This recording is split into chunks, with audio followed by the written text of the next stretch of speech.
I'm Jilliana Ranicar-Breese, and I write from life. I write life stories. I'm a memorist, and everything I write about is true. It may not appear to be, but it is. This one, I call them vignettes, Jilliana's vignettes, and this one is entitled Sebastian and Olga. I better give a background, very quick background. I was married, I was in the business of conjuring. I was an antique dealer, but collectible items. And I was, one of my themes happened to be conjuring. And I ended up, through one of my clients, actually marrying a magician, who was in fact one of the leading publishers in the UK. He's since died. And his name was Martin, so obviously there's a reference to Martin. So, Sebastian and Olga. Magical Martin lifted Sebastian's black linen cassock, revealing a perfectly formed, dormant, unexpected, pinky white penis. He was pleased with his purchase from the trendy Oxfam charity shop in Westbourne Grove. He had seen Sebastian in the shop window with his companion Olga. Martin only bought the priest in his painted shoes and shiny black hair, which framed his white porcelain wax features, a steal at £25. He had quickly gone to collect transparencies at Flash for our photo library retrograph archive and had not brought much cash out with him.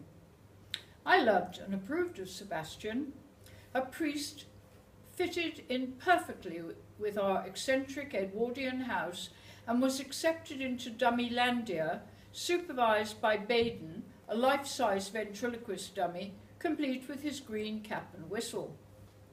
Ours was a magical house full of books, dexterity puzzles, conjuring tricks and apparatus, games, magic lantern, Pierrots, Mr. Punch and his friends.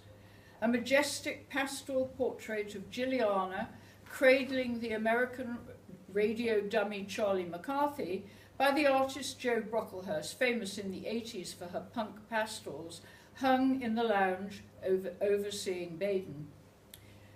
Not to mention Rumba and Tango, our inseparable resident cats who added character to the ambiance. But Sebastian had been removed from his companion Olga.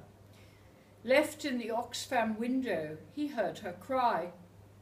Dressed in a décolleté royal blue velvet long gown, with brown hair and a leather neck that flopped, making her look a bit spastic, Olga gave the impression she could be an opera singer. Martin had described her through his eyes, and she was reduced down to £20, the icing on the cake. Sight unseen, I agreed she should join our family. She was not a wax figure, but cruder, made of painted papier-mâché. I took an instant dislike to her. Her face was large and, in my eyes, ugly. Her head was not in proportion to the rest of the body. Perhaps Sebastian loved her for the sound she emitted in their silent world. Sebastian lived safe and sound in Martin's office, watched by Tango, on a small chair, but poor Olga didn't fit in anywhere. She ended up in the laundry room off the Bieber kitchen, banished, rejected, and forgotten. One day, my Parisian artist friend Lise Lecoeur came for dinner, as she was having an art exhibition at the Francis Kyle Gallery in Mayfair. Observant, she noticed Olga on her way to the loo and fell in love with her potential, perhaps linked to her art, but who knows. But off Olga flew to Paris in a black rubbish bag, the only mode of transport that evening. Not long afterwards, a postcard arrived from Paris, addressed to Sebastian at 164 Kensington Park Road, Notting Hill, London, W11 2ER. Dear Sebastian, I'm in an artistic studio hanging like a marionette from the ceiling. I've had an operation on my damaged neck and I feel fine now. My mistress Lise cares for me. I'm learning French. She has painted our portrait on a tarot card and framed it. It will arrive soon as a gift from Paris. Amitié, Olga.